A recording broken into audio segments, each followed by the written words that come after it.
ಕಂದಹಳ್ಳಿಯಲ್ಲಿ ಅದ್ದೂರಿಯಾಗಿ ಶ್ರೀ ಮಹದೇಶ್ವರ ಜಾತ್ರಾ ಮಹೋತ್ಸವ.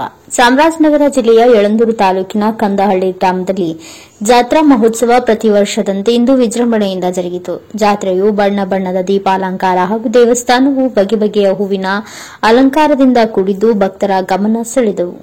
ಅಷ್ಟೇ ಅಲ್ಲದೆ ವಿವಿಧ ಚಟುವಟಿಕೆಗಳು ಹಾಗೂ ಕಲಾವಿದರಾದ ಶಿವಕುಮಾರ ಸ್ವಾಮಿಗಳ ಕಥೆಯನ್ನ ಕೇಳಿ ಬಂದಂತಹ ಭಕ್ತರು ಕಣ್ತುಂಬಿಕೊಂಡಿದ್ದಾರೆ. ಬೆಳಗ್ಗೆ 10:30ರಿಂದ ಪ್ರಸಾದ ವಿನಿಯೋಗ ಪ್ರಾರಂಭವಾಗಿದ್ದು ವೀರಶೈವ ಬಸವ ಬಳಗ ಅಂಬಳೆ ಗ್ರಾಮದವರಿಂದ ಪ್ರಸಾದ ಬಡಿಸುವ ಕಾರ್ಯ ನಡೆಯಿತು.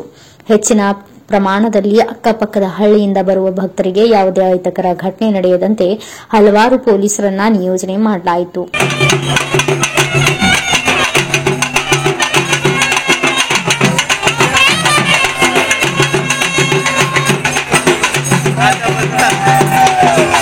ಈ ಸಂದರ್ಭದಲ್ಲಿ ಗ್ರಾಮದ ಯಜಮಾನರುಗಳು ಹಾಗೂ ದೇವಸ್ಥಾನದ ಸದಸ್ಯರುಗಳು ಮಾತನಾಡಿ ಭಕ್ತಾದಿಗಳು ಹಾಗೂ ಗಣ್ಯರು ದೇವರ ದರ್ಶನಕ್ಕೆ ಆಗಮಿಸುತ್ತಿದ್ದು ಶ್ರೀ ಮಹದೇಶ್ವರ ದೇವಸ್ಥಾನವನ್ನು ಹೆಚ್ಚಿನ ಪ್ರಮಾಣದಲ್ಲಿ ಅಭಿವೃದ್ಧಿಪಡಿಸಿ ದೇವರ ಕೃಪೆಗೆ ಪಾತ್ರರಾಗಬೇಕು ಎಂದು ತಿಳಿಸಿದರು.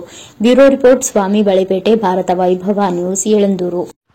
Thanks for watching. Read, discuss and debate with editor Dr. Yan Prashant Rao. Wanted reporters in print, digital and visual media for Bharat Vaibhav Daily Newspaper, BV News 5 Channel and BV Fast Web News from all the talukas of Karnataka, Goa and Maharashtra. If interested, send your resume to 9019229369.